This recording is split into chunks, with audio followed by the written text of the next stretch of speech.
My neighbor knocked at 5 a.m. Don't go to work today. Just trust me. I asked why. He looked terrified and said, You'll understand by new Omicron new. At 11:45, I got a call from police. Look, I'm not saying I'm a heavy sleeper, but I once napped through a car alarm that went off for 45 minutes straight right outside my bedroom window.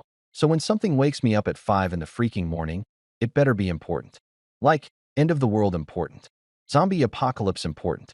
At the very least, Publishers Clearinghouse with one of those giant checks important. This was not that. What this was, apparently, was someone trying to break down my front door with what sounded like a battering ram operated by someone who had a personal vendetta against Wood. The pounding was so aggressive, so insistent, so completely devoid of any regard for human decency or the concept of sleep, that I genuinely thought for a second that the FBI had finally traced that questionable tax deduction from 2019 back to me. I was having the best dream too. Pancakes. Stacks of them. The really fluffy kind that practically melt in your mouth, drowning in maple syrup that probably cost more than my car payment, with little pats of butter sliding down the sides like they were auditioning for a Food Network special. I could practically taste them. And then this Neanderthal with anger management issues decided that whatever they wanted was more important than my imaginary breakfast. Half asleep, half ready to commit a felony, I rolled out of bed like a sack of potatoes that had given up on life. My eyes were still crusted shut. My hair was doing that thing where it defies gravity and points in 17 different directions, and I'm pretty sure I had drool crusted on my cheek. Attractive, I know. My wife Tara always says I look like a confused baby giraffe when I first wake up, and honestly, she's not wrong. I grabbed the first thing I could find, an old hoodie that I'm 90% sure had a coffee stain from last Tuesday, and shuffled toward the front door like a zombie extra who didn't get enough coffee before the shoot. The whole way there, I'm muttering under my breath about noise ordinances and basic human decency and whether it's actually illegal to punch someone who wakes you up before the sun has even considered making an appearance. This better be good. I growled to absolutely no one, because talking to yourself at 5 in the morning is completely normal and definitely not a sign that you're losing it. Someone better be bleeding. Someone better be on fire. Someone better be bleeding and on fire, or so help me. I yanked open the door with the kind of aggressive energy that comes from being forcibly ripped from a pancake-based paradise, fully prepared to unleash the kind of verbal assault that would make a sailor blush. But the words died in my throat faster than my motivation on a Monday morning. Standing on my porch, looking like he'd just witnessed the actual apocalypse, or at the very least a really disturbing episode of Black Mirror, was Owen Cross. Owen freaking Cross. My neighbor. The guy who lives 3 houses down in the brick colonial with the bushes that are always trimmed into perfect geometric shapes. The guy who mows his lawn with the kind of military precision that makes you wonder if he's secretly measuring the grass height with a ruler. The guy who, in the entire year we've been neighbors, has said approximately 12 words to me, and 10 of those were morning, repeated at various intervals. Owen was not a talker. Owen was not a friendly drop-by for coffee kind of neighbor. Owen was the guy who gave you a curt nod when you waved, returned your mis-delivered packages without making eye contact, and disappeared into his house like he was entering a witness protection program every single evening at exactly 6:30. And now here he was, at my door, at 5 in the morning, looking like he'd just stared into the abyss and the abyss had stared back with some really disturbing news. His face was pale, like vampire who forgot his sunscreen pale. His eyes had this wild, haunted quality that you usually only see in horror movies right before someone gets possessed or murdered or both. His hair, normally combed with the same precision he applied to his lawn care, was sticking up at odd angles. And his hands were actually shaking. Owen Cross, the human embodiment of suburban normalcy and routine, was shaking. Owen, I managed, my voice still rough with sleep and confusion. What the hell, man? Do you have any idea what time it is? He didn't answer right away. Instead, he just stared at me with those unsettling eyes, like he was trying to memorize my face or determine whether I was real or some kind of elaborate hologram. The silence stretched out for what felt like an eternity, but was probably only about 5 seconds. 5 very uncomfortable seconds.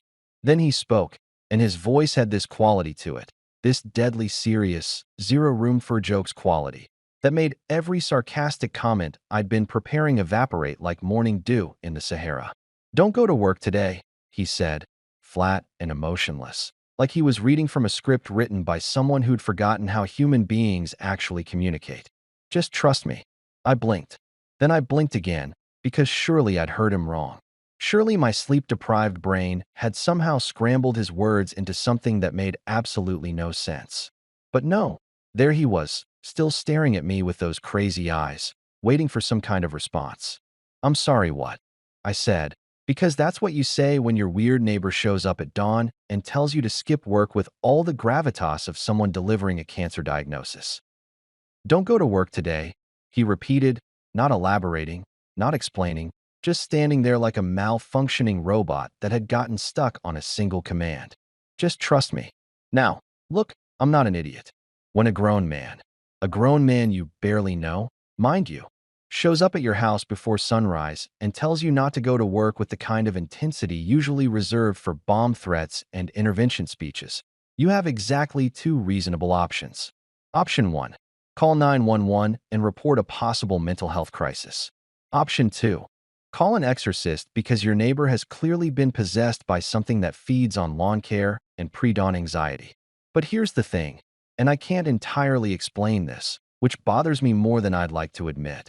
Something in his face made me stop, made me actually consider that maybe, just maybe, he wasn't having a psychotic break. Maybe he actually knew something, something important, something that warranted this absolutely bonkers early morning visit. "Why?"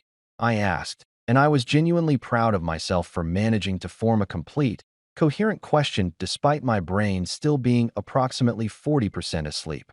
Owen's jaw tightened. His eyes darted past me, scanning my hallway like he expected someone to be lurking behind my coat rack. Then he looked back at me, and I swear to God, I've never seen anyone look more serious in my entire life. "You'll understand by noon," he said simply. Just that. Nothing more. Like that explained literally anything. And then, and this is the part that really sent my brain into overdrive, he just turned around and walked away. No goodbye, no further explanation, no, "Hey, sorry for the cryptic warning that sounds like dialogue from a bad thriller." He just walked down my porch steps, across my lawn, and back toward his house with this purposeful stride, like he was Batman heading back to the Batcave, except without the cape and with significantly less cool factor. I stood there in my doorway, barefoot on the cold tile, coffee-deprived and deeply confused, watching my mysterious neighbor disappear into the pre-dawn darkness. My toes were freezing. My brain was trying to process what had just happened and failing spectacularly. And I couldn't shake the feeling that I'd just been cast in some kind of twisted reality show without anyone bothering to tell me. "What the actual hell?" I muttered to myself, finally closing the door and leaning against it like it might somehow provide answers or at least emotional support. Either Owen Cross had finally snapped after years of obsessive lawn maintenance and repressed suburban anxiety, or I was about to become a featured player in one of those true crime documentaries that people binge-watch at 2 in the morning while eating ice cream straight from the container. Neither option seemed particularly appealing, but I had a sinking feeling in my gut. That weird, instinctive feeling you get right before everything goes sideways. That told me today was about to get really, really interesting. And not the good kind of interesting. The kind of interesting that ends with police tape and investigative journalists camping out on your lawn. I shuffled back toward my bedroom, my mind racing despite my body's insistence that it was still sleep time. The pancakes in my dream were long gone now, replaced by a nagging sense of unease that settled in my chest like a weight I couldn't quite shake off. "Don't go to work today. Just trust me. You'll understand by noon." Yeah, I had a feeling noon was going to suck. By the time I stumbled back into the bedroom, Tara was sitting up against the headboard, squinting at me with that particular brand of suspicion that only wives who've been married long enough to know when something's off can master. Her hair was pulled back in one of those messy buns that somehow looked effortlessly cute on her, but made me look like I'd stuck my finger in an electrical socket. And she was wearing my old college t-shirt that she'd basically claimed as her own 3 years ago. "Who was at the door?" she asked, her voice still rough with sleep, but alert enough to indicate that she'd been awake for at least part of Owen's cryptic little visit. I sat down on the edge of the bed, running my hands through my disaster of hair, trying to figure out how to explain what had just happened without sounding like I'd completely lost my mind. Owen, I said finally. She blinked. Owen. 3 houses down Owen. Lawn-obsessed Owen, who we're pretty sure might be a robot programmed to edge sidewalks. That's the one. What did he want at? She glanced at her phone on the nightstand. 5:17 in the morning. Did his grass grow a millimeter too long, and he needed to file a neighborhood complaint? Despite everything, I almost smiled. Tara had a way of making everything sound ridiculous, which was usually one of my favorite things about her. Right now, though, it just made the whole situation feel even more surreal. He told me not to go to work today, I said, watching her face carefully for her reaction. She stared at me for a solid 5 seconds, then laughed. That sharp, disbelieving laugh that meant she thought I was either joking or had finally cracked under the pressure of our mortgage payments. Wait, seriously? That's it? He just showed up and said don't go to work? Pretty much, yeah. Did he elaborate? Give you a reason? Warn you about a gas leak or a bomb threat or, I don't know, a plague of locusts? Nope. Just said I'd understand by noon and then walked away like he was auditioning for a Christopher Nolan movie. Tara pulled her knees up to her chest, looking genuinely amused now. Okay, so Owen has officially lost it. I mean, we joked about it, but I think it actually happened. Maybe he finally snapped. Didn't you say he grows tomatoes in his backyard with the kind of intensity that makes you wonder if he's hiding bodies under them? It was a fair point. Owen's tomato garden was legendary on our street. Not because it was particularly beautiful, but because he treated those plants like they were his children. He had a whole irrigation system set up, labeled stakes for each variety, and I'm pretty sure I once saw him out there at midnight with a flashlight checking for aphids. Yeah, I admitted. But Tara, you didn't see his face. He looked genuinely freaked out. Like, I just witnessed a murder freaked out. Not my tomatoes have blight freaked out. She tilted her head, studying me with those sharp brown eyes that never missed anything. You're actually considering listening to him, aren't you? Was I? The logical part of my brain, the part that paid bills and showed up to work on time and generally tried to function like a responsible adult, was screaming that this was insane. Owen was clearly having some kind of episode, and the smart thing to do would be to ignore his cryptic warning, go to work like normal, and maybe anonymously tip off his wife that he might need to talk to someone. But there was this other part of me, this annoying little voice in the back of my head, that kept replaying the look on his face. The shaking hands. The deadly serious tone. Something about it felt genuinely wrong, like when you smell smoke but can't see the fire yet. I don't know, I said honestly. Probably not. I mean, it's insane, right? But you're going to stay home anyway. She finished for me, knowing me way too well. I grabbed my phone off the nightstand and pulled up my work email, my thumbs hovering over the keyboard. What was I supposed to say? Sorry, can't make it in today because my neighbor who I barely know had a prophetic vision at dawn. That would go over great with my boss, who already thought I used too many sick days. Finally, I typed out, family emergency. Won't be in today. We'll keep you posted. Vague enough to be believable, specific enough to not raise too many questions. I hit send before I could overthink it. Tara watched me with a mix of amusement and concern. Well, if you're staying home because of our weird neighbor's apocalyptic warning, I'm going to need you to at least be productive. The garage still needs cleaning. If the world ends by noon, I'm not spending my last hours organizing paint cans. I muttered, heading downstairs to make coffee, because if I was going to sit around waiting for whatever doom Owen had predicted, I was at least going to be caffeinated while doing it. The next few hours passed with excruciating slowness. I made coffee, a whole pot, because anxiety is better with espresso shots.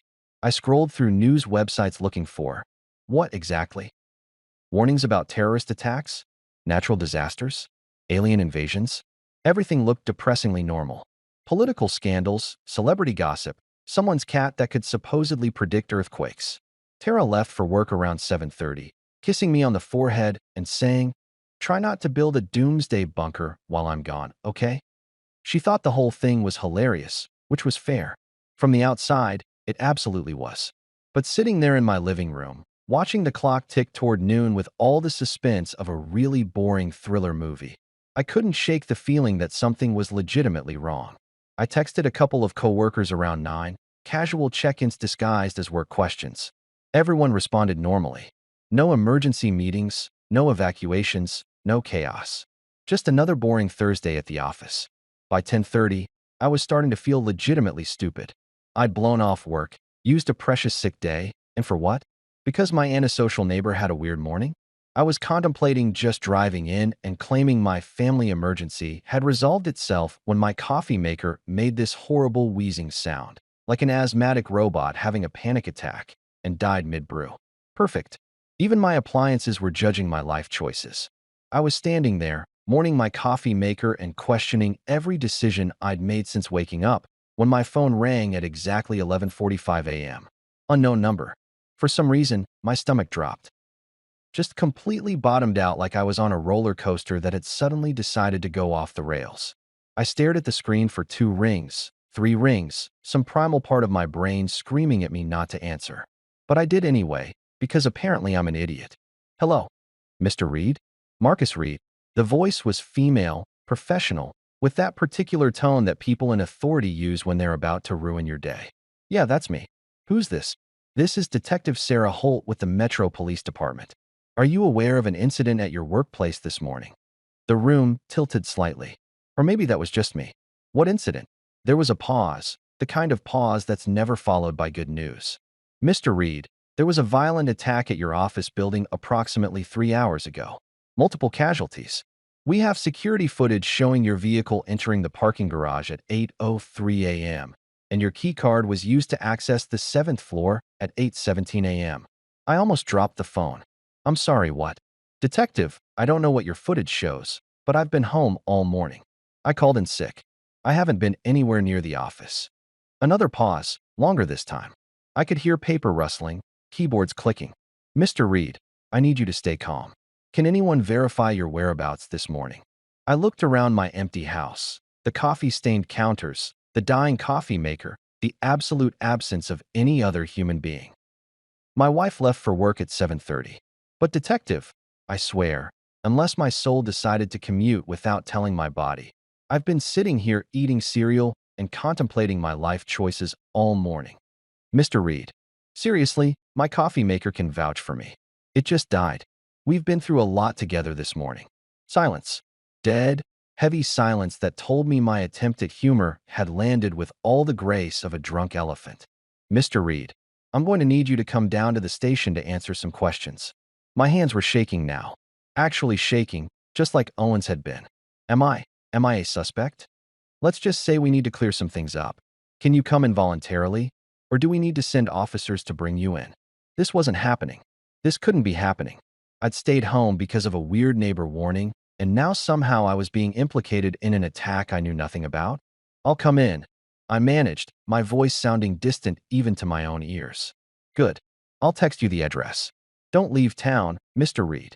She hung up, and I stood there holding my phone, staring at nothing, my brain trying to process what had just happened and failing spectacularly. Don't go to work today. You'll understand by noon. It was 11:47 a.m. Owen had known. Somehow, impossibly, he had known. I spent the next 13 minutes pacing my living room like a caged animal who'd just discovered the cage was actually a trap, and the trap was actually my entire life imploding in real time. My mind was racing faster than a conspiracy theorist on Reddit, trying to connect dots that didn't seem to exist or existed in some dimension where logic had taken a permanent vacation. Someone had used my car. Someone had used my keycard. Someone who apparently looked enough like me to get past security had walked into my office building. And what? What had they done? Detective Holt had said violent attack and multiple casualties, which were words that should never be associated with a boring financial consulting firm where the most exciting thing that usually happened was someone microwaving fish in the break room. I grabbed my laptop and pulled up news websites with hands that wouldn't stop. Take the envelope. The wax seal broke easily under my thumb. Inside was a single piece of paper, folded once, and the handwriting on it made my breath catch in my throat. It was my dad's handwriting. I'd know it anywhere. That slightly cramped script, the way he always made his capital M's with that extra flourish, the pen pressure that was always just a little too heavy because he pushed down when he wrote. Marcus, it read, if you're reading this, the world knows too much. Trust Owen. Do not speak to the authorities. You're not in danger because of what you did, but because of who you are. I'm sorry I couldn't tell you everything. I'm sorry for a lot of things. But know this, everything I did was to protect you. Now it's your turn to protect yourself. The truth is in the place where we said goodbye. Owen knows the way. Love, Dad. I read it 3 times. Then a fourth, because apparently my brain needed extra confirmation that yes, this was actually happening. Yes, my dead father had left me a cryptic letter like he was Obi-Wan Kenobi leaving instructions from beyond the grave. And yes, my entire understanding of my family history was apparently a lie. What does this mean? I asked, my voice barely above a whisper. What is he talking about? Owen moved to the window, peering through the blinds at the street. Your father wasn't an accountant, Marcus. I mean, he was, but that was just his cover. He worked undercover for a federal biosecurity task force. He was investigating a genetics project called the Origin Program. I laughed. I actually laughed, because what else was there to do? Right? Okay, cool. So my dad was secretly a spy investigating some evil genetics program. What's next, Owen? Are you going to tell me I have superpowers? That I'm the chosen one? Should I be expecting a letter from Hogwarts? This isn't a joke, Owen said, and something in his tone cut through my hysteria. The Origin Program was real. They were trying to engineer people who were immune to biological warfare. Designer humans who could survive attacks that would kill everyone else. Your father discovered they were using existing family DNA without consent. Specifically, they were using yours. The room tilted again, harder this time. Mine. You were flagged when you were born. Anomalous immune system, abnormal cellular regeneration, resistance to certain pathogens that should have made you sick. Your father spent 20 years trying to bury those records, trying to keep you off their radar. When he finally refused to cooperate anymore, they handled it. Handled it, I repeated numbly. You mean, your father's stroke wasn't natural, Marcus. It was induced. Quietly, professionally, in a way that no one would question. Heart attack, stroke, aneurysm. They have ways of making it look natural. I sat down heavily on my couch, the letter crumpling slightly in my grip. This is insane. This is actually insane. You're telling me my father was murdered because he wouldn't let some shadow government turn me into a science experiment?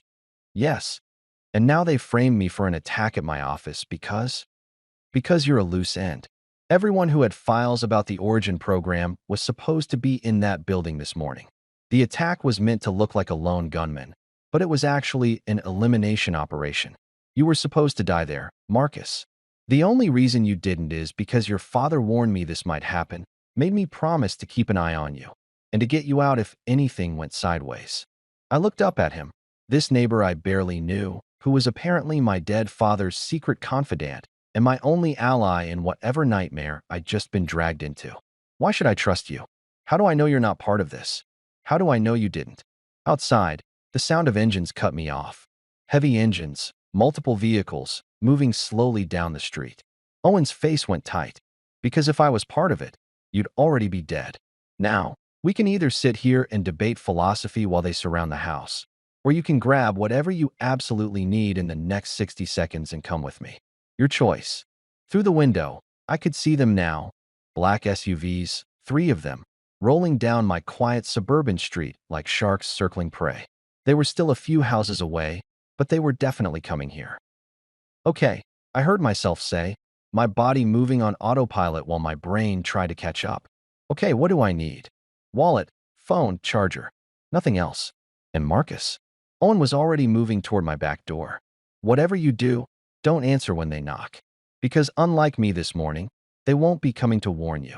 I grabbed my backpack from the hall closet, shoving in my wallet, phone charger, and a granola bar that had probably been in there since last summer. Through the front window, the SUVs were pulling up to my curb now, doors opening, men in suits emerging with the kind of purposeful movement that meant business. Let's go, Owen said, and I followed him out the back door of my house, leaving behind my coffee-stained counters, my dead coffee maker, and apparently my entire life as I knew it. As we cut through my backyard toward the alley where Owen had apparently stashed a car, I could hear the front door being knocked on. Loud, official, not at all polite. Marcus Reed. This is Federal Agent Morrison. We need to speak with you. Yeah, I bet they did. Owen's car, because of course he had a car stashed in the alley like he'd been planning this for months. was a nondescript gray sedan that looked like every other forgettable vehicle you'd pass on the highway without a second glance. Which was probably the point. This wasn't his suburban dad SUV with the "My kid is an honor student" bumper sticker. This was a car that screamed, "Please forget you ever saw me." I threw myself into the passenger seat, my heart hammering so hard I was pretty sure it was trying to escape through my ribcage and find a less chaotic life somewhere else. Through the rear window, I could see my actual house, with my actual mortgage and my actual belongings, now crawling with men in suits who definitely weren't there to discuss my refinancing options. "Buckle up," Owen said, and then he pulled out of that alley like he was auditioning for Fast and Furious, Suburban Dad Edition. We took a corner so sharp I'm pretty sure we left tire marks, and suddenly we were speeding through residential streets at speeds that would definitely earn us a ticket if there were any cops around who weren't currently surrounding my house. "Okay," I said, gripping the door handle like it was the only thing tethering me to reality. "Okay, I need you to explain. Right now? No more cryptic bullshit, no more mysterious letters. I need the full story, Owen, because I just abandoned my house. I'm apparently wanted for terrorism or murder or whatever the hell happened at my office, and according to you, my father was secretly James Bond. So talk." Now, Owen's eyes never left the road, but his knuckles were white on the steering wheel. "Your father came to see me about a year before he died. Just showed up at my door one night. Said he knew who I used to work for, and that he needed someone to watch over you if anything happened to him." "Who you used to work for?" I repeated. "And who was that exactly? The CIA? MI6? The Illuminati? Defense Intelligence Agency? I was an analyst for 12 years before I retired." I barked out a laugh that sounded slightly unhinged even to my own ears. "Of course you were. Why not? Everyone on my street is apparently living a double life. Is Mrs. Henderson from number 42 secretly an assassin? Is the mailman actually undercover for Homeland Security? This isn't a joke, Marcus." "Oh, I'm aware it's not a joke, Owen. Jokes are funny. This is the opposite of funny.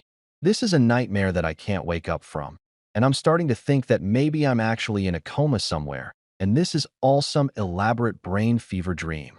He took another sharp turn, and I swear I felt the car tilt on two wheels for a second. "Your father told me about the Origin program. He'd been investigating it for years, trying to understand what they were really doing. On paper, it was a federal initiative to develop countermeasures for biological weapons. Vaccines, treatments, that kind of thing. Noble goals, proper funding, all very official. But buried deep in the program was a project called Genesis Protocol. They weren't just developing countermeasures. They were trying to create people who wouldn't need them. People whose immune systems were so advanced, so evolutionarily superior, that they could survive any biological attack. Designer humans, Marcus. Super soldiers without the super serum. I stared at him. That's insane. That's literally a comic book plot. It's also extremely illegal, a massive violation of about 17 international treaties, and exactly the kind of thing that governments do when they're scared enough. He glanced in the rearview mirror, checking for tails. They started with voluntary subjects, recruits who were told they'd be helping their country. But the results were inconsistent. Most candidates showed minimal improvement. Some got sick. A few died. My stomach turned. Jesus. Then someone had a different idea. Instead of trying to create immunity from scratch, why not find people who already had it? People with naturally occurring genetic advantages. So they started looking, screening blood samples, running tests, building a database of genetic anomalies. And they found you. The car swerved around a slower vehicle, and I barely noticed. "Found me how? You were 6 months old. Routine blood work at your pediatrician's office. The sample got flagged in their system. Abnormal white blood cell activity, enhanced antibody production, cellular regeneration rates that were off the charts for an infant. Someone decided you were worth studying." I felt cold. Actually cold, like someone had dumped ice water directly into my veins. "They tested me? When I was a baby. They tried to. Your father found out about it. I don't know how. He never said, and he shut it down. Hard. Used every connection he had, called in every favor, made enough noise that they backed off. Officially, at least. But they kept watching, kept tracking you. Every time you got sick, or more accurately, every time you didn't get sick when you should have, they noticed." I thought back to my childhood, trying to remember being sick, really sick. And the truth was, I couldn't. Sure, I'd had the occasional cold, the sniffles, maybe a stomach bug here and there. But nothing serious. Nothing that ever required more than a day or two of rest. I'd always just figured I had a good immune system, good genes, whatever. Your father spent 20 years keeping you off their radar. Owen continued, his voice tight. He buried test results, lost paperwork, redirected inquiries. He made you invisible. And it worked, mostly. Until about 2 years ago, when the program got new leadership. Someone more aggressive. Someone who went back through old files and started asking questions about cases that had gone cold. Your name came up again. And that's when they killed him, I said quietly. Owen's jaw clenched. They gave him an ultimatum. Cooperate. Help them bring you in for voluntary testing or face consequences. Your father told them to go to hell. 3 weeks later, he had a stroke in his driveway. Massive cerebral hemorrhage, completely untreatable, dead within hours. I remembered that day. The phone call from my mom, her voice breaking. The drive to the hospital, too fast and too slow at the same time. Seeing him in that bed, pale and still, already gone. The doctors saying it was quick, he didn't suffer. Sometimes these things just happen. Except it didn't just happen. Someone made it happen. Why didn't he tell me? The words came out strangled. Why didn't he warn me? Prepare me, something? Because he was trying to protect you. If you didn't know, you couldn't accidentally reveal anything. You could just live your life, be normal, stay invisible. He thought, he hoped, that if he was gone, they'd let it go. That you weren't worth the trouble without him as leverage. But they didn't let it go. No, they didn't. And I think, Owen paused, checking the mirrors again. I think something changed. Something accelerated their timeline. Maybe they're under pressure to show results. Maybe there's a threat we don't know about. Whatever the reason, they decided you were worth the risk of exposure. My phone started buzzing in my pocket. I pulled it out with shaking hands. 17 missed calls. Unknown numbers, mostly, but also my boss, 2 coworkers, and my stomach lurched. 6 calls from Tara. Don't answer that, Owen said sharply. That's my wife. I know. Don't answer it. They're monitoring your phone, Marcus. Everything you say can and will be used to track you. But she'll think. She'll be worried. She'll be fine. Better worried than involved. Trust me on this. I stared at Tara's name on my screen, watching it ring once more before going to voicemail. This morning we'd joked about Owen's tomatoes. She'd kissed my forehead and told me not to build a doomsday bunker. That felt like a lifetime ago. Where are we going? I asked, shoving my phone back in my pocket without answering. Somewhere safe. Somewhere your father set up as insurance. He set up a safe house? My father, my accountant father, set up a safe house. Owen almost smiled. Your father was a lot of things, Marcus. An accountant was just one of them. He was also paranoid, thorough, and smart enough to know that one day, someone might come looking for you. So he prepared. We'd left the suburbs behind now, heading toward the industrial part of town, where warehouses squatted like sleeping giants and the streets were lined with chain-link fences instead of white picket ones. Owen navigated through the maze of buildings with the confidence of someone who'd made this drive before. The letter, I said suddenly, remembering. He said the truth is in the place where we said goodbye. What does that mean? It means, Owen said, pulling into a narrow alley between 2 corrugated metal buildings, that your father left you more than just a letter. He left you proof. Documentation. Everything he collected about the Origin program, about what they did to you, about what they're planning. It's all in a secure location. We just need to get there before they figure out where we're going. He killed the engine, and suddenly the silence was deafening. Just the tick of cooling metal and the distant sound of traffic on the highway. And then what? I asked. Say we get this evidence, this proof. What am I supposed to do with it? Go to the media? The police? The same government that's currently hunting me. Owen turned to face me, and for the first time since this morning, I saw something like sympathy in his eyes. Then you make a choice, Marcus. Your father spent his life keeping you hidden, keeping you safe. But safe means invisible. Safe means living with a target on your back that you can't see, but know is there. Safe means they always have power over you. And the alternative? The alternative is we expose them. We take everything your father collected, every piece of evidence, every classified document, and we burn the whole program to the ground. We make you too public to disappear. Too important to silence. That sounds like a great way to get killed. Probably, Owen agreed. But at least you'd die knowing you fought back. And who knows? Maybe we'd actually win. I leaned back against the headrest, closing my eyes. This morning I'd been dreaming about pancakes. Now I was sitting in a car with my secretly former spy neighbor, discussing how to take down a clandestine government program that wanted to dissect me for science. My life is insane, I muttered. Yeah, Owen said, opening his door. Welcome to the club. Now come on. We've got about an hour before they figure out we're not at any of the obvious places. Let's not waste it. I climbed out of the car, my legs unsteady, my brain still trying to process everything. Somewhere across town, federal agents were tearing apart my house, probably terrifying my neighbors, definitely ruining Mrs. Henderson's book club afternoon. Somewhere, Tara was getting calls from police, from my boss, from reporters maybe, wondering where I was, wondering what the hell had happened to her husband. And somewhere, buried in whatever mystery location my father had set up before he died, was the truth about who I really was. I wasn't sure I wanted to know, but I was pretty sure I didn't have a choice anymore. The alley smelled like rust, old oil, and broken dreams, basically the olfactory equivalent of my current life situation.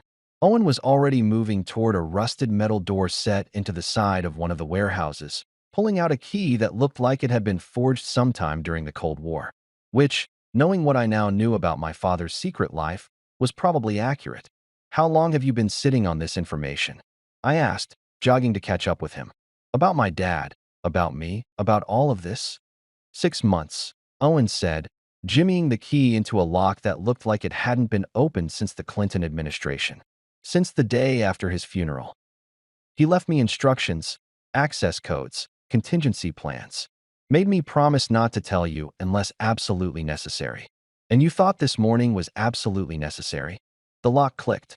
Owen pushed the door open, revealing a stairwell that descended into darkness that looked genuinely uninviting. I've been monitoring federal databases since your father died, watching for any activity related to the Origin program, any mention of your name in classified channels. Last night, I saw the orders come through. Elimination protocol, authorized at the highest levels. Your name was on the list, along with 7 other people who'd worked on or been tangential to the program. They weren't taking chances anymore. He flicked on a flashlight, because apparently he just carried those around now, and started down the stairs. I followed, because what else was I going to do? Stand in an alley and wait for the feds to catch up? 7 other people. I repeated, my voice echoing in the stairwell. The attack at my office. That was them eliminating everyone on the list? Everyone except you. Which is why they needed it to look like you were there. If you'd shown up to work this morning like normal, you'd be dead. They'd have made it look like you were a victim, just another casualty of a tragic workplace violence incident. But since you didn't show up, they had to make me the villain instead. I finished. Frame me for the attack, so when I mysteriously disappear or turn up dead, everyone just assumes I was the shooter who got what he deserved. Bingo. Gold star for the guy whose life is falling apart. We reached the bottom of the stairs, and Owen led me through a maze of corridors that looked like they belonged in a horror movie about abandoned industrial complexes. Pipes dripped condensation, fluorescent lights flickered weakly, and I was pretty sure I saw a rat the size of a small dog scurry past us at one point. This is your idea of a safe house? I asked, because I've seen cozier places in post-apocalyptic video games. We're not staying here, Owen said, checking his watch. This is just a waypoint. Your father set up a network of them. Places to regroup, switch vehicles, throw off pursuit. The actual safe house is about 2 hours from here, assuming we don't hit traffic or federal roadblocks. Oh good, federal roadblocks. I was worried this day wasn't stressful enough. We emerged into what looked like an underground parking garage, except instead of soccer mom SUVs and overpriced sedans, there was a single vehicle covered with a tarp. Owen pulled it off with a flourish that would have been dramatic if the car underneath wasn't a beat-up Ford pickup that looked like it had survived several wars and maybe a natural disaster or two. You've got to be kidding me, I said. It's registered to a shell company that can't be traced to either of us, and it looks forgettable. That's all we need. He tossed me the keys. You're driving. I'm driving? Why am I driving? Because I need to monitor communications, track our pursuit, and make sure we're not walking into a trap. Also, You drive like a normal person, which is exactly what we want right now. I drive like someone trained in evasive maneuvers, which attracts attention. Fair point. I caught the keys and climbed into the driver's seat, which smelled like old coffee and regret. The truck started with a cough that suggested it was as unhappy about this situation as I was, but it ran. That was something. Owen plugged a tablet into the dashboard and pulled up what looked like a police scanner on steroids. Multiple feeds, maps with moving dots, encrypted communications scrolling past faster than I could read. Jesus, is that legal? I asked. Not even a little bit. Take a left out of here and head toward the highway. I did as instructed, navigating the truck up a ramp that opened onto a side street I didn't recognize. The afternoon sun was bright and cheerful, completely at odds with the fact that my life had become a Jason Bourne movie directed by someone with a really dark sense of humor. My phone buzzed again. I risked a glance. Tara, texting now. Where are you? Police are looking for you. Marcus, what's happening? I'm scared. Please call me. My chest tightened. She was scared. Of course she was scared. Her husband had vanished, and the police were probably telling her I was dangerous, that I'd attacked my coworkers, that she shouldn't try to contact me. I need to tell her something, I said. She thinks I'm a murderer. Better she thinks that than she becomes a target. Owen said, not looking up from his tablet. They'll use her to get to you if they think she knows where you are. The less she knows, the safer she is. That's a terrible comfort. It's not meant to be comforting. It's meant to keep her alive. We merged onto the highway, joining the flow of afternoon traffic. People heading home from work, running errands, living their normal, boring, non-fugitive lives. I envied every single one of them. They're setting up checkpoints, Owen said suddenly, his eyes fixed on the tablet. 3 major exits from the city, all with federal oversight. They're looking for you specifically. They've got your photo distributed to every cop within 50 miles. Fantastic. Should I disguise myself? Grow a mustache? Start speaking with an accent? Just keep driving normally. We're 40 minutes from the first checkpoint. If we time it right and stick to back roads, we can avoid. He stopped, his expression going dark. Shit. What? What is shit? I hate when people say shit like that. They're tracking your phone. I should have thought of that earlier. He held out his hand. Give it to me. Now. I pulled my phone from my pocket, reluctantly handing it over. Owen rolled down the window and threw it out without hesitation. I watched in the rearview mirror as it bounced on the asphalt and got run over by a minivan. That had all my contacts. I protested. My photos, 3 years of playlists, and a GPS tracker that was leading them directly to us. Priorities, Marcus. Easy for you to say. You probably have your entire life backed up on some encrypted government server. Actually, yes. Of course he did. We drove in tense silence for about 10 minutes. Owen constantly monitoring his feeds, me constantly checking the rearview mirror for suspicious vehicles. Every black SUV made my heart rate spike. Every cop car made me grip the steering wheel tighter. Then Owen's tablet beeped, a sharp, urgent sound that made us both jump. What now? I asked, though I wasn't sure I wanted to know. They've found the car, the one we left in the alley. They're running the registration now. It'll take them maybe 20 minutes to trace it to the warehouse, and then... He trailed off, typing rapidly on the tablet. And then they'll know we're heading away from the city. I finished. They'll expand the search perimeter, set up more checkpoints, maybe even bring in helicopters. Look at you, thinking like a fugitive already. Your father would be proud. My father would be horrified that I'm in this situation in the first place. Owen glanced up at me, something unreadable in his expression. Your father knew exactly what situation he was putting you in. He just hoped it would never come to this. That's why he spent 20 years building an exit strategy he hoped you'd never need. The weight of that settled over me. My dad, my boring, complain about taxes, watch too much cable news dad, had spent 2 decades preparing for the possibility that I'd have to run for my life. Had set up safe houses and contingency plans and recruited former intelligence analysts to watch over me, all while maintaining the facade of a normal suburban life. How many Little League games had he attended while secretly worried someone might be watching? How many family dinners had he sat through, smiling and laughing, while carrying the knowledge that his son was a target? How many nights had he lain awake, wondering if tomorrow would be the day they came for me? He should have told me, I said quietly. He should have given me a choice. Maybe, Owen agreed. But what would you have done differently? Lived in fear? Run away? Your father gave you something more valuable than knowledge, Marcus. He gave you normalcy, a chance to be happy, to fall in love, to build a life. Even if it couldn't last forever, at least you had it. Before I could respond, sirens wailed behind us. Not close, but getting closer. I checked the mirror, 2 cop cars, weaving through traffic about a quarter-mile back, lights flashing. Are they? I started. Yes, Owen said grimly. They're coming for us. Don't speed up. Don't do anything suspicious. Take the next exit. There's a shopping center.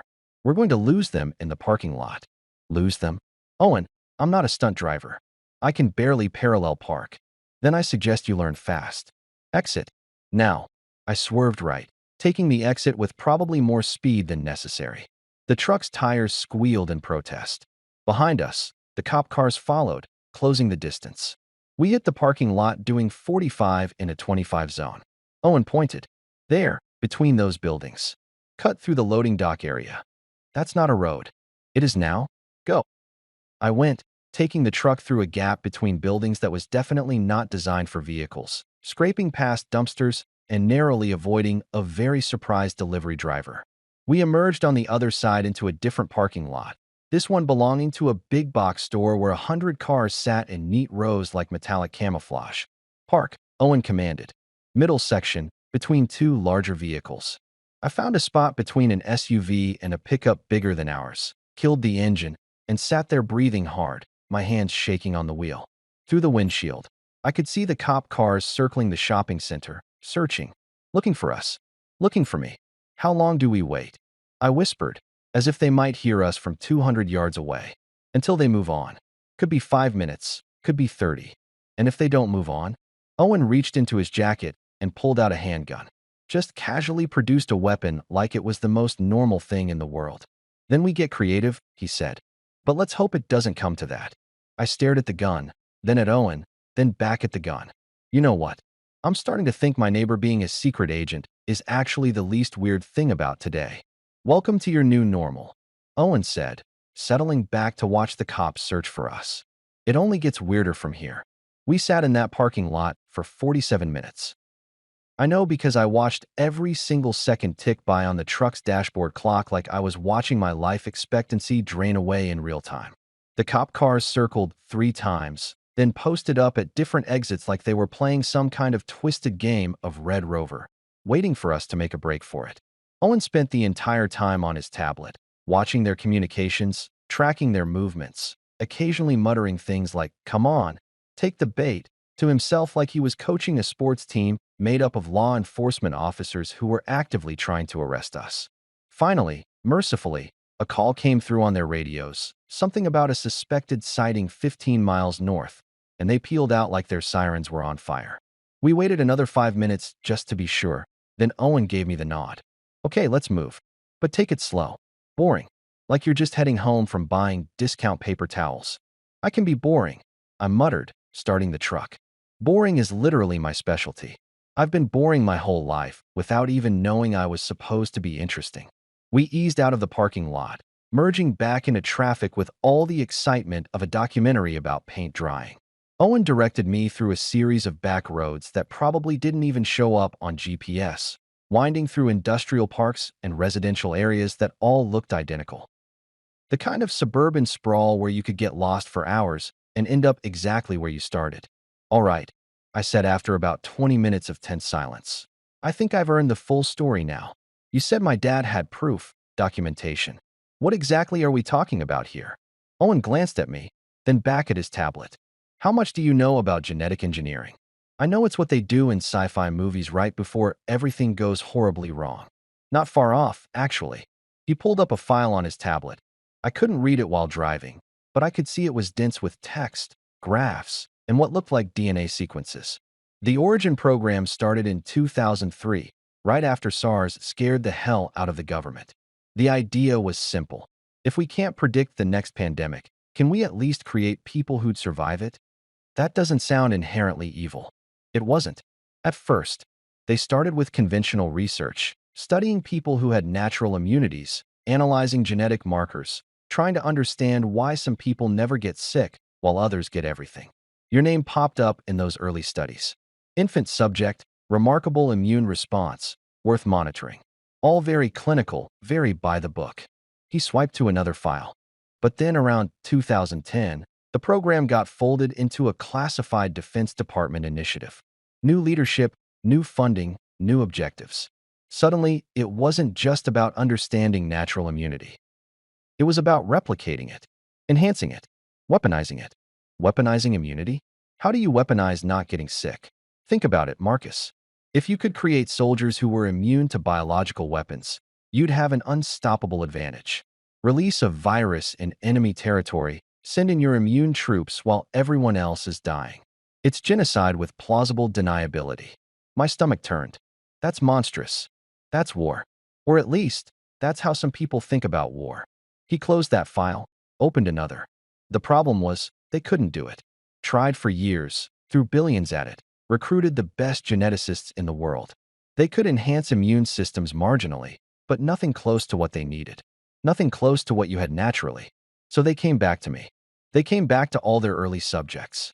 Tracked them down, studied them, tried to figure out what made you different. Most of the subjects were dead ends. Their immune systems were good, but not exceptional. Nothing that couldn't be explained by genetics and luck. But you.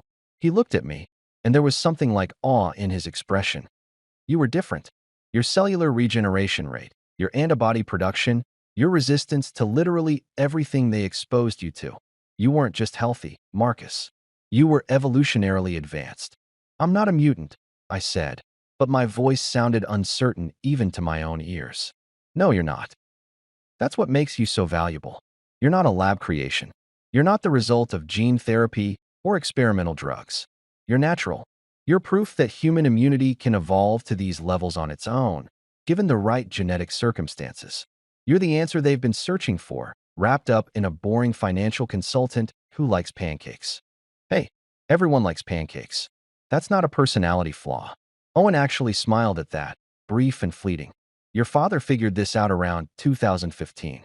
He'd been monitoring the program peripherally, watching for any mention of you, ready to intervene if necessary.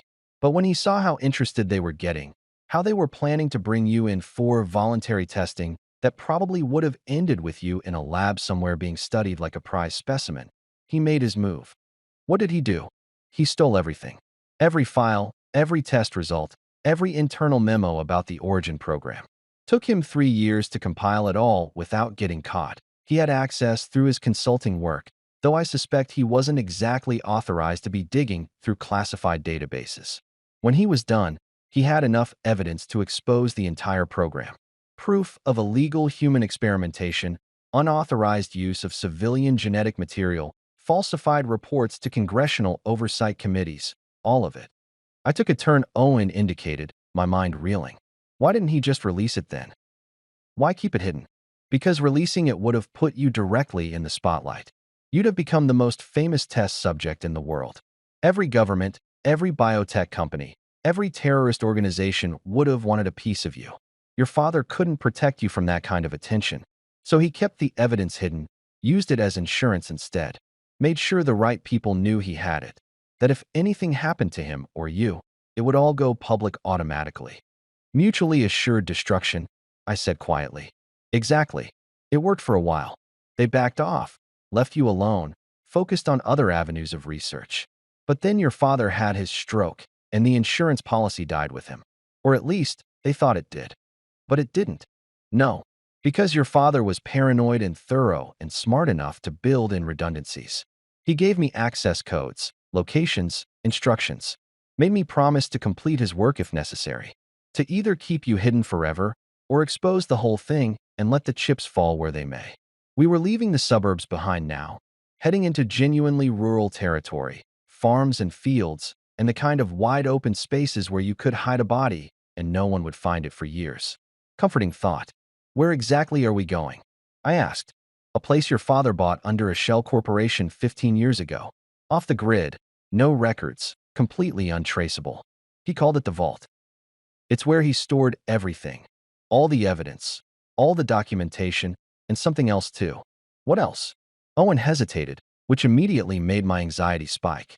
When your former spy neighbor hesitates, It's never followed by good news.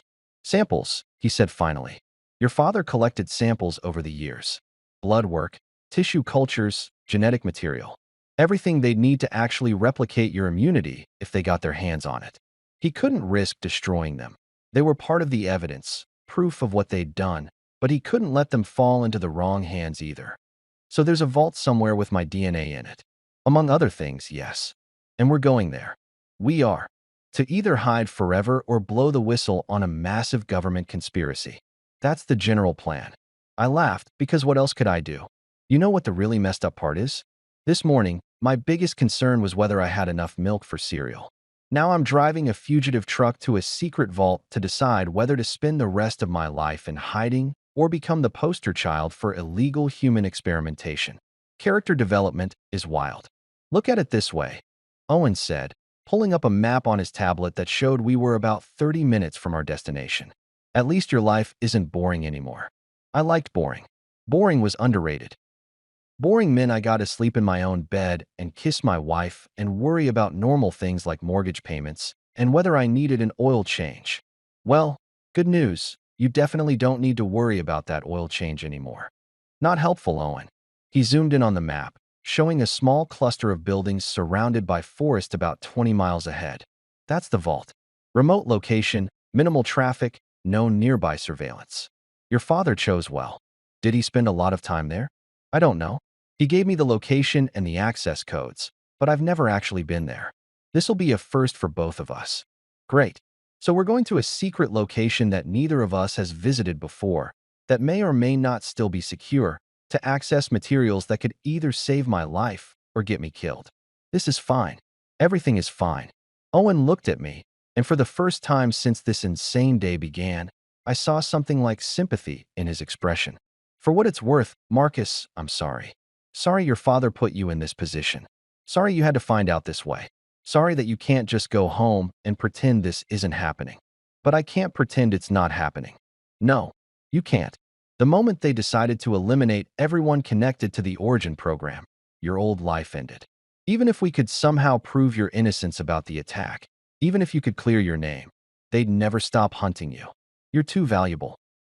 Too important to their research. As long as you're walking around with that immune system, you're a target. The forest was thickening around us now, the road narrowing to barely more than a dirt path. Trees pressed in from both sides, blocking out the afternoon sun and casting everything in shadow. So what you're saying is, my choices are hide forever or go nuclear. Pretty much. No middle ground. No, let's negotiate a peaceful settlement where everyone walks away happy. This isn't that kind of story, Marcus. I sighed, gripping the steering wheel tighter as the truck bounced over a pothole that probably had its own zip code. Yeah, I kind of figured. Ahead, through the trees, I could just make out a structure, concrete and steel, half buried in the hillside, looking less like a vault and more like a bunker designed to survive nuclear war. There, Owen said, pointing. That's it. I pulled the truck to a stop about 50 yards away, staring at the building that contained all the answers I wasn't sure I wanted. Somewhere in there was proof of who I really was, what I really was, and the decision that would determine the rest of my life, however long that turned out to be. Ready? Owen asked. Absolutely not. Good answer. Let's go anyway. The bunker looked like something out of a Cold War fever dream. All concrete angles and reinforced steel, half swallowed by the hillside like the earth had tried to digest it and given up halfway through.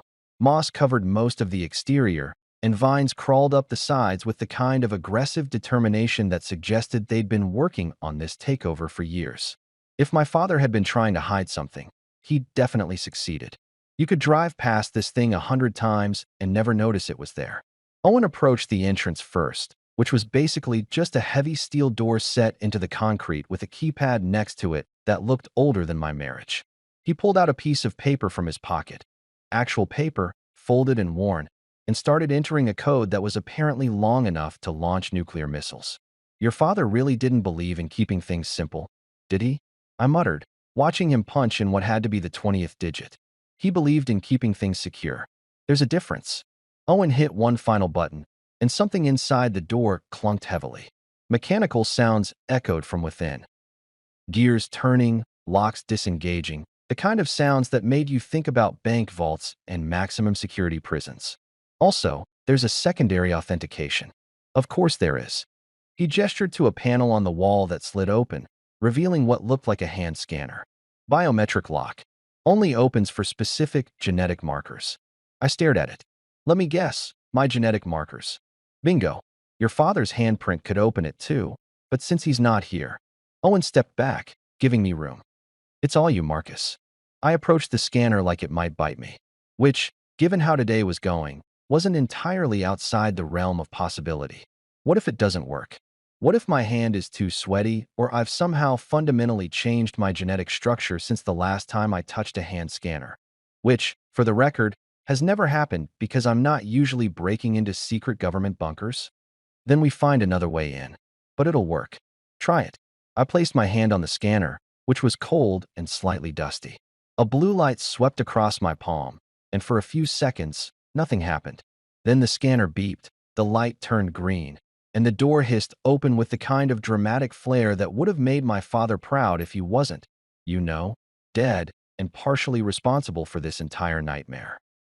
The interior was dark, but as soon as I stepped inside, motion sensors triggered and fluorescent lights flickered to life one by one, illuminating a corridor that stretched back into the hillside. The walls were lined with more steel reinforcement, and the air had that recycled quality of spaces that weren't meant to be opened often. Wow, I said, my voice echoing. Dad really went all out.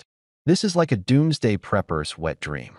Owen followed me in, pulling the door closed behind us with a solid thunk that made me feel instantly claustrophobic. Your father understood the stakes.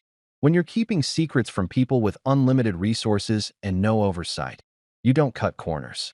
We walked down the corridor, passing rooms that appeared to be storage areas, shelves lined with supplies, boxes of files, equipment I couldn't identify.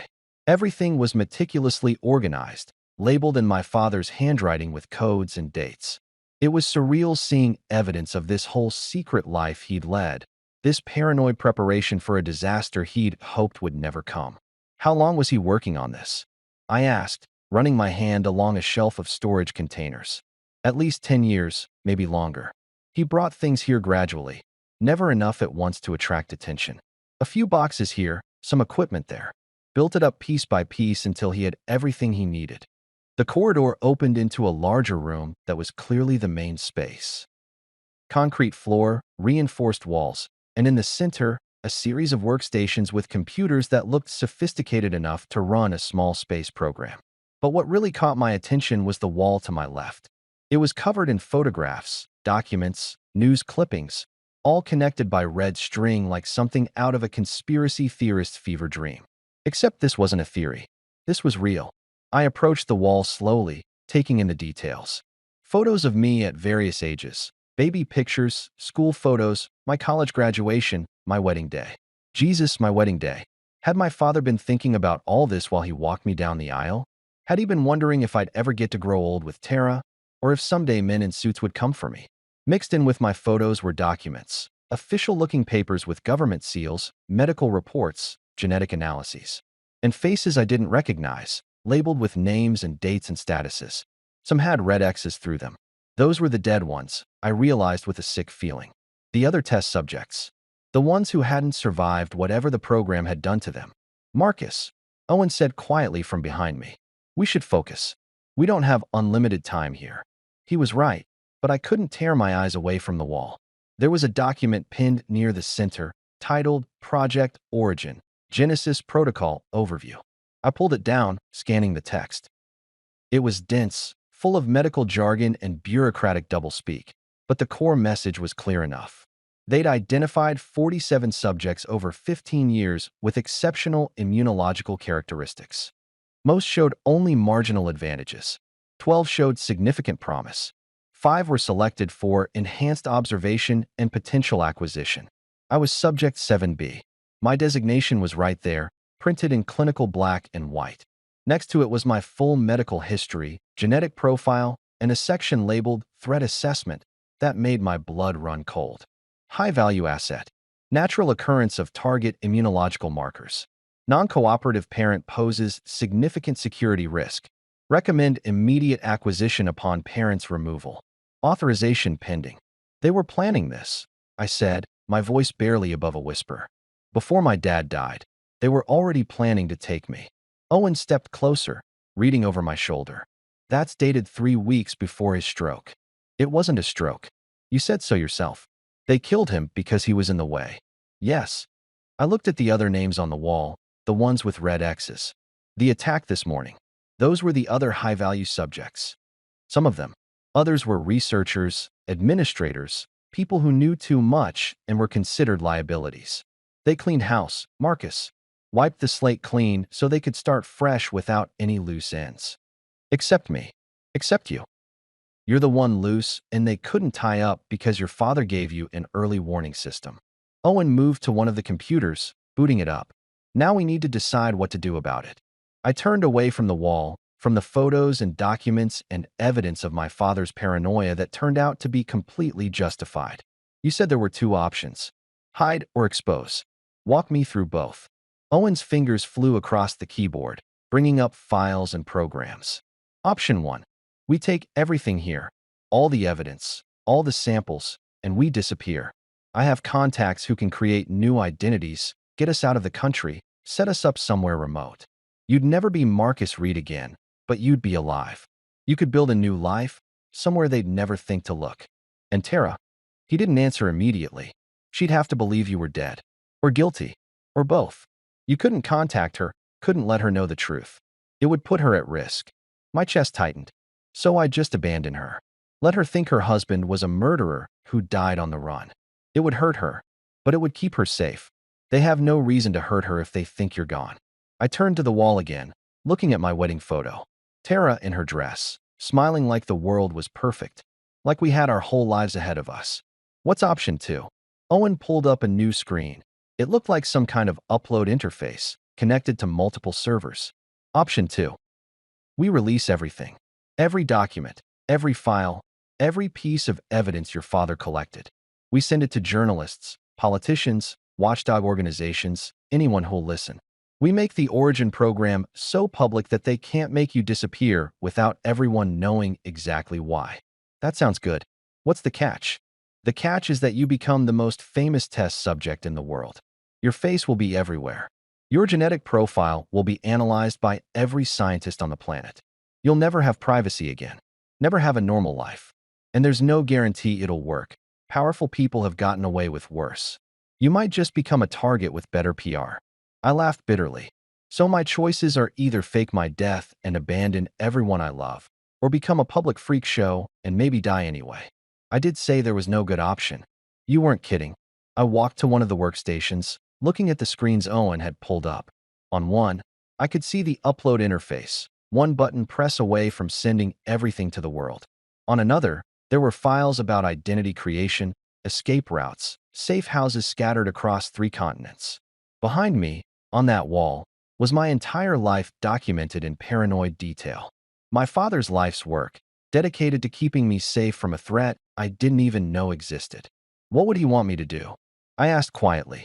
My dad. What would he choose? Owen was silent for a moment. Honestly, I think he'd want you to hide. He spent 20 years trying to keep you invisible. Going public would undo everything he worked for.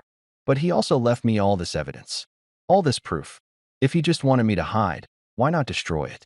Why keep it at all? Insurance. Leverage. A final fuck you to the people who killed him. Owen turned to face me. But also, maybe, because he knew you might want a different choice than the one he made.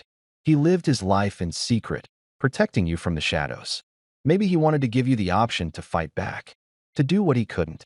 I thought about my father, not the secret agent version, but the regular dad version. The guy who taught me to ride a bike and helped with my math homework and fell asleep during every movie we watched together. The guy who hugged me at my wedding and said he was proud of me, his voice thick with emotion I didn't understand at the time. Had he been thinking about all of this? Had he been wondering if I'd ever forgive him for the secrets, for the lies, for pulling me into this world without my consent? I can't abandon Tara, I said finally. I can't let her spend the rest of her life thinking I was a monster. She deserves the truth. Even if the truth puts her in danger? Even then, she's my wife, Owen. She signed up for in sickness and in health. Not, until my secret government conspiracy gets too complicated. Owen nodded slowly. Okay, so we go public. We go nuclear, I corrected. We don't just release the files. We make sure they can't be ignored, can't be swept under the rug. We send them everywhere, to everyone, all at once. We make it so big that even the government can't spin their way out of it. That's a declaration of war, Marcus, against very powerful people. Yeah, well, I moved to the computer, my hand hovering over the keyboard. They started it when they killed my father. I'm just finishing it. Owen stepped up beside me, pulling up additional windows, queuing files for upload. Your father would have been proud. Terrified, probably, but proud. Let's hope I live long enough to feel good about that. Together, we started the process. Files uploaded to secure servers, encrypted packages sent to journalists, automated releases scheduled across multiple time zones. Within an hour, everything my father had collected, every secret, every crime, every piece of evidence about the Origin program, would be live and accessible to the entire world. I watched the progress bar climb, thinking about Tara, about my father, about the life I'd had this morning that now felt like it belonged to someone else. No going back now, Owen said as the final files uploaded. No, I agreed. No going back. The computer beeped. Upload complete. And just like that, everything changed. The upload took 47 minutes and felt like 47 years. We stood there watching progress bars creep across the screen with agonizing slowness, both of us knowing that each percentage point was another nail in the coffin of my old life. When it finally hit 100%, the computer made a cheerful little ding sound that seemed wildly inappropriate for the moment. It's done, Owen said, leaning back from the keyboard. Files are dispersed across 23 different servers in 14 countries. Copies sent to the New York Times, Washington Post, CNN, BBC, Reuters, and about 40 other news organizations. Also went to congressional oversight committees, human rights organizations, and a few independent journalists known for handling classified leaks. So basically everyone, he confirmed. By morning, this is going to be the biggest story in the world. The government's going to have a lot of explaining to do. I should have felt triumphant, vindicated, something. Instead, I just felt exhausted and slightly nauseous, like I'd just jumped off a cliff and was waiting to see if I'd grow wings or just hit the ground really hard. How long before they know it was us? I asked. Owen checked his tablet, which was still monitoring various communications channels. They probably already know. The upload would have triggered alarms at multiple agencies. They'll be triangulating the source, mobilizing response teams, trying to contain the damage. I'd give us maybe 2 hours before they figure out we were here. 2 hours. That's not a lot of time. No, it's not. We should. He stopped, his eyes catching on something across the room. Wait, what's that? I followed his gaze to a corner of the vault I hadn't paid much attention to before. There was a desk there, old, wooden, completely at odds with all the modern technology surrounding it. And on the desk, illuminated by the fluorescent lights, was a leather journal with my father's initials embossed on the cover. I walked over to it like I was approaching a sacred artifact, my heart hammering in my chest. This wasn't like the clinical documents on the wall or the sterile files on the computer. This was personal.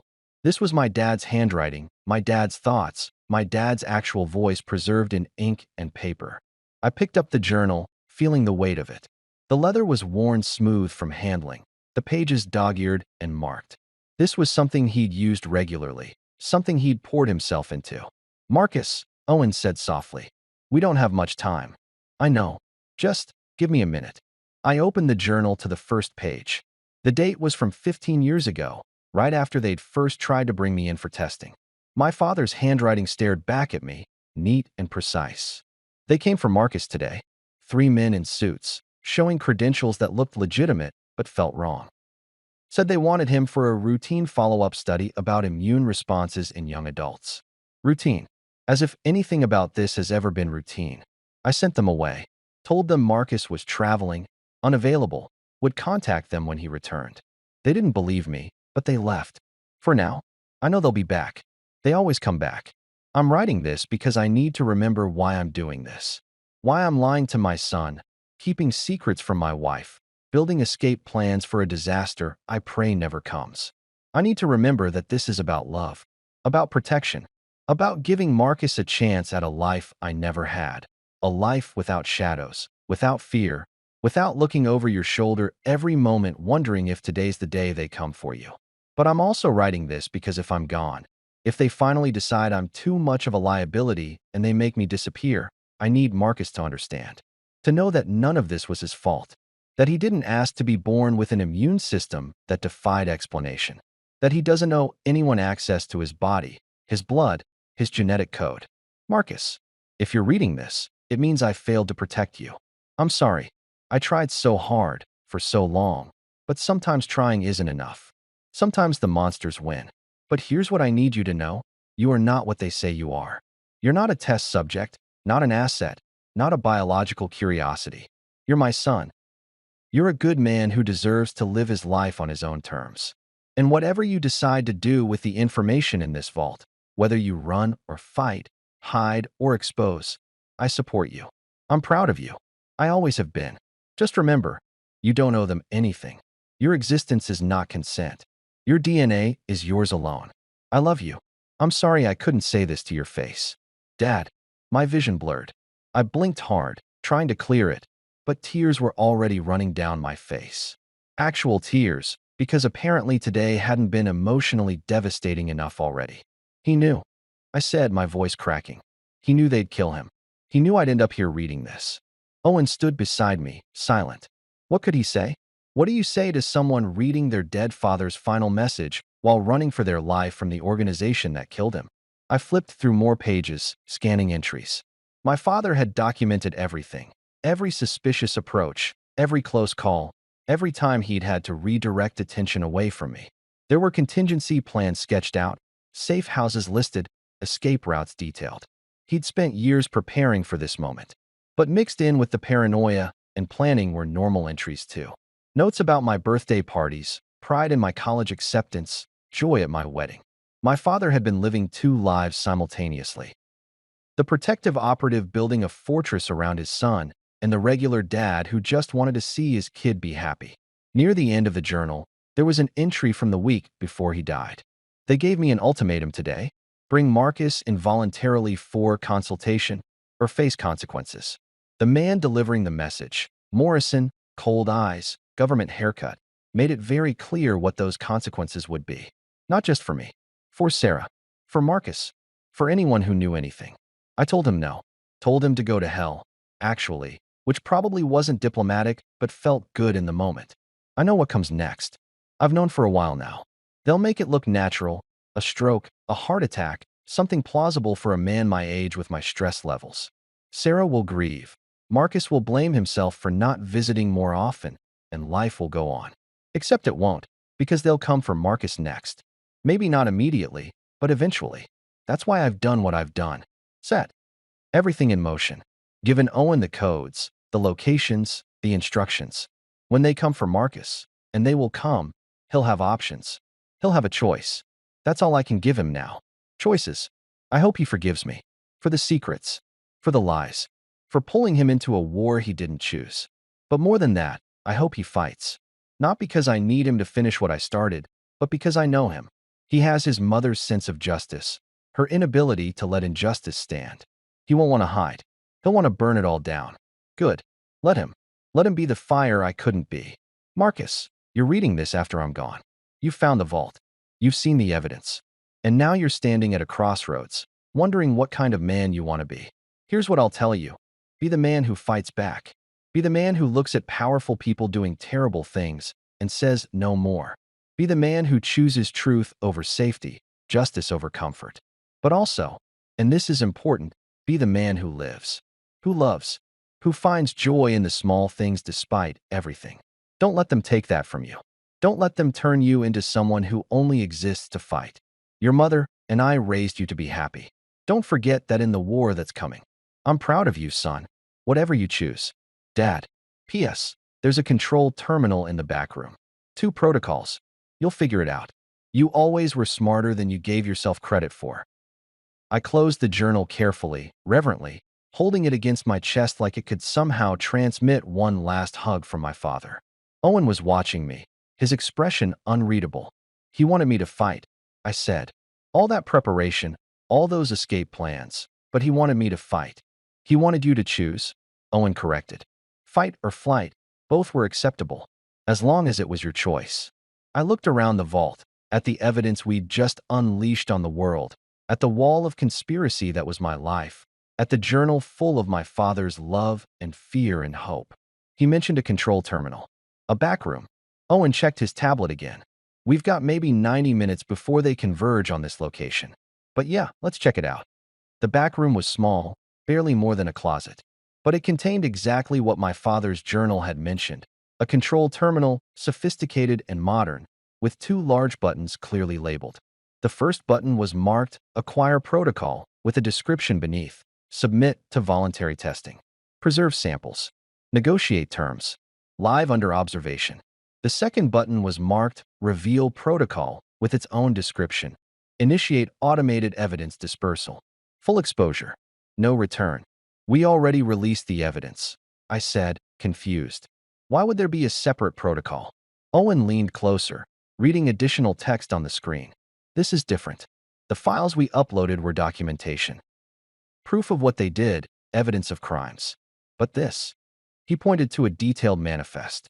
This releases your actual genetic data, your medical records, your biological information. It makes you completely transparent. No secrets left. Why would I want to do that? Because it removes the mystery. Right now, you're valuable because you're unique, unexplained. If every scientist in the world has access to your genetic code, you stop being a secret weapon and start being just information. Interesting, sure, but not worth killing over. You can't put the genie back in the bottle if everyone already has a copy of it. I stared at the button. And the first option? The first option is surrender. You go to them, let them study you, probably spend the rest of your life as a test subject. But alive, protected, even. Just not free. My phone, Owen's spare phone, since mine was currently scattered across a highway somewhere, buzzed. A news alert. The story was breaking. Major news outlets were starting to report on massive classified document leak regarding a legal human experimentation program. It was happening. The world was learning the truth. I need to choose now, don't I? I said, yes.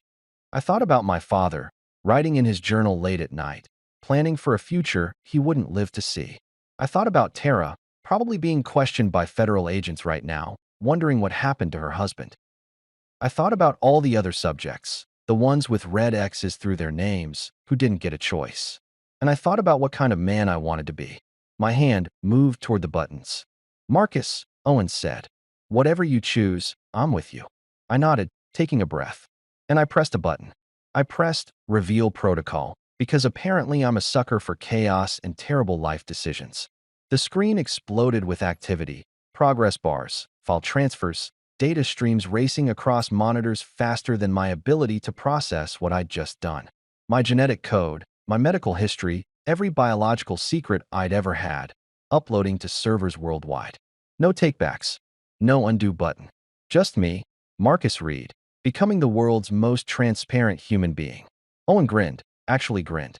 You just changed history. Cool. Can I change my credit score too while I'm at it? Then alarms wailed. Not the polite, please evacuate kind. The you're about to die kind.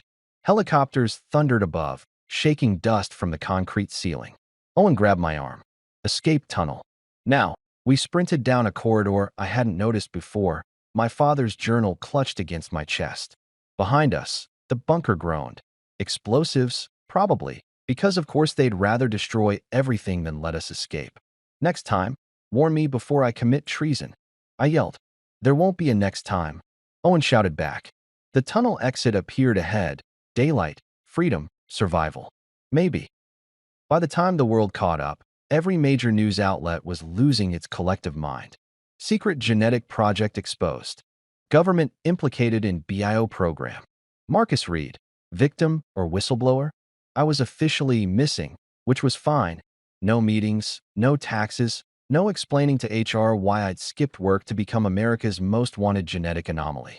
Tara's texts flooded Owen's spare phone. Where are you? CNN says you're dead. Marcus, please, I need to know you're alive. I replied, kind of alive. Long story. Love you. Trust me. Her response came 3 minutes later. I saw the news. I know the truth. Come home when you can. I'll be waiting. My wife. Believing in me even when the entire federal government said I was a terrorist. That's love, folks. The leaked documents did their job. Congressional hearings were announced within 48 hours. The Origin program's leadership went into hiding. Morrison, the guy who'd surrounded my house, got arrested trying to destroy evidence. Poetic justice tastes pretty good, turns out. Owen and I ended up in a small town nobody's heard of, with new names and a shared understanding that boring is actually pretty great. I work remotely now, different company, different identity, same mediocre Excel skills. My immune system? Still exceptional. But now every scientist on Earth has the data. I'm not special anymore, just interesting. And interesting doesn't get you killed. Sometimes at night, I read my father's journal. His handwriting reminds me that protection looks different for everyone. He chose shadows. I chose sunlight. And if you ever hear a knock at 5 a.m., take my advice, answer it. Sometimes your weird neighbor is trying to save your life. Sometimes the apocalypse comes with a warning. Sometimes boring is exactly what you need it to be.